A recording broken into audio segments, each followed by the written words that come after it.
this is my fault, I shouldn't have done that, or why did I do that? Have you ever said any of these things to yourself? Let me tell you that I did it too at one point in my life. At the beginning of my university, I felt I was doing everything wrong because I needed to know that my grades were the most closest to perfection possible. So I feel bad when it doesn't happen like I wanted to. I needed to guarantee that my knowledge would be superior and then be the most knowledge psychologist possible, right? So I was thinking and rethinking over and over again, if I can't do that, why I didn't do it. Every single time punish myself to the limit, and obviously it not works like that. And maybe it happens to you in your own way, in your own situation. And let me tell you that is a completely valid situation. And I want you to understand that first, there are some actions that will require our personal responsibility, and can be another that beyond our control. And sometimes we can be suffering unnecessarily.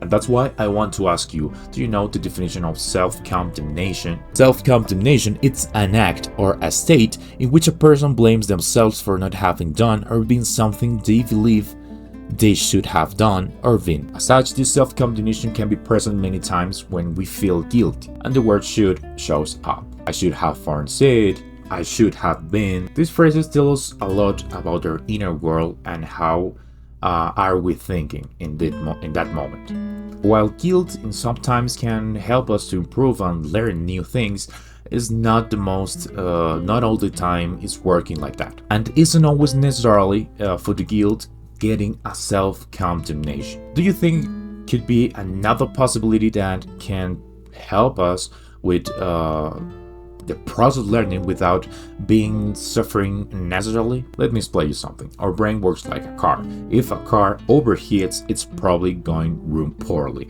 The same thing with our mind. If our mind is full of stress, anxiety, depression, it's obviously that our information is not gonna be processed in a realistic way. It's more poorly. And with this, I want to tell you that we think is not always entirely true. Many spiritual people talk about detaching from the ego, detaching from the mind, etc. But here we're talking with evidence and just science, with science and evidence. Before moving to the practice, I want to show this. Whiplash, that excellent movie about obsession that no many understood. Did they think the most important thing is to be closest to perfection as possible? In this movie, sometimes we can confuse discipline with perfection, or we punish ourselves to the maximum limit. Whiplash, Andrew carries a perfectional guilt. He interprets every mistake as a proof that he isn't worth it, and makes himself responsible for everything. The tempo, the teacher's mood, their bank's success. And that guilt leads him to accept humiliation and to break bonds, as if suffering more will guarantee playing better. What could be understood from all of this? That guilt is only useful when it's pointed to specific actions, limited actions and behaviors. For example, practicing a passage asking for feedbacks, and ends there. When it becomes a self-condemnation, it's probably erodes health, distorts reality, and you cannot learn it. So, the healthy step is to separate worth and performance, set boundaries against mistreatment, and sustain a discipline that includes rest, support, and the most important, realistic goals. And yes, guilt can exist, but not in the way you're imagining right now. We find two types of guilt. The first one is the useful guilt. We can identify when it's not tied to us like an individual. It's like it's tied to an action or a behavior. For example, energy management. I think I perform work because I slept just 4 hours. So I do a cut off time to stop, a sleep routine, or coffee until 4 p.m. Right? I close a review performance a week later. Another example, insufficient prepared for exam. I think I underestimated passage X. I reschedule practice, share blogs, rest, and simulate exam. I close and adjust my plan for the following week. Yeah, it's specific. So if you notice, we're taking responsibilities for our actions, right? We don't suffer personally about it. We don't feel entirely bad. And we understood that situations can just happen. But the most important, we can learn from them. And the another one is the toxic guilt, right? In the toxic guilt, we identify with the place levels on our personal value, our identity. An example can be identify generalization. I think I'm useless. So I stay up until down paying for my mistake. It's not so realistic. I stay up until down paying for my mistake. And the most important thing, your cost. Fatigue, lower self-esteem, more mistakes. So here we find a hyper-response civilization. The first is not so realistic and the second one is not necessarily. And when analyzing these situations, I want to ask you, if I think in this way, what do you think the consequence might be? First, that you perform worse, that you have lower self-esteem, less confidence, lack of motivation, and you punish yourself unnecessarily. A lot. And the worst part, without purpose. For example, in this case, someone thinks I'm useless, right? Are you really useless? What evidence do you have for that?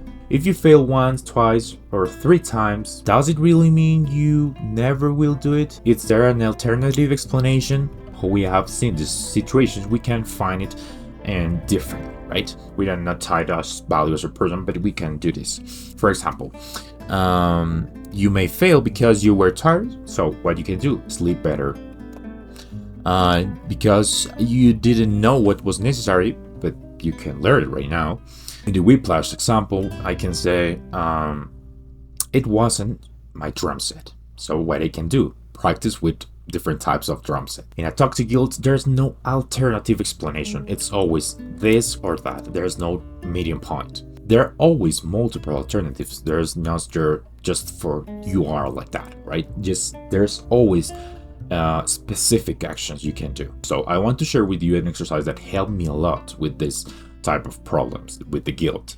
First, to understand whether my guilt was really leading me to improve and learn or to suffer unfairly. As I told you, I feel guilty for not being able to keep my grades perfect, and it was terrible, illogical, right? For the exercise, I want you to ask yourself these 3 questions. First one, is the thought rigid or flexible? In my case, the thought could be, I need to get grades of 8 and above to be a good psychologist. The thought is rigid because it doesn't accept 8 and less than 8, so it's just 8. The second question is the thought falsifiable or is there evidence that contradicts it? In my case and the most of the cases, there are always evidence that contradicts it. Just have to think it very well. For example, in my case, thus getting grades above 8 guaranteed that I would be the most and the best psychologist ever, or a guild psychologist. Alternative explanations or evidence that contradicts it. There's no another students that can cheat on the exams and get an 8 or above. Are universities with lower budgets and quality, where their students get higher grades, aren't teachers who prefer certain style of academic works? Is that possible that could have average grades and still be very good psychologists? Getting grades above 8 not guaranteed that I will be an entirely good psychologist. So that's the second question. And the third and the last question is, does this guilt or thought help me to move forward or does it hold me back? Thinking I need to get grades of 8 and above to be a good psychologist conditions me to always need an 8, which is going to generate me anxiety or wanting always to get an 8. Doesn't depend on me all the time. Lack of motivation for not wanting to fail. I want that you write it in a sentence in your piece of paper or in your phone, a place where you can remember, and if necessary you can read it, right? So if I think of it in another way, it could be, I would like to get more than 8, but I understand that if I don't, it doesn't necessarily reflect a flaw in me as a person or a failure in my study. With this sentence, you can be more flexible with you and also move into action, right? And this helps us to recognize that sometimes we're not thinking in the most realistic way, because no one is perfect. No one can get in all the time 8 and above. It's not entirely true. And then you write a sentence that moves you into action. For example, if I want to get an 8, I don't need to suffer. I can organize myself realistically and without neglecting the areas of my life. With this, first we have the sentence to be more flexible, and the second one, move into an action. It's very important to recognize that action is most important thing, because if we just think like that, we cannot change at all. You have to point it at a specific limited action, right? If, for example, if I fail my exam, what I can do. I just not thinking, oh, it's good to fail. Not because it doesn't gonna work solve my problem with my lower notes. With this third question, you can redirect yourself to a more concrete way to think. And realize that even though you have responsibility for whatever it is, you can learn and improve what you would like to improve, understanding that we're human. Thanks for watching. I'm Juanes, and I see you in the next video. Adios.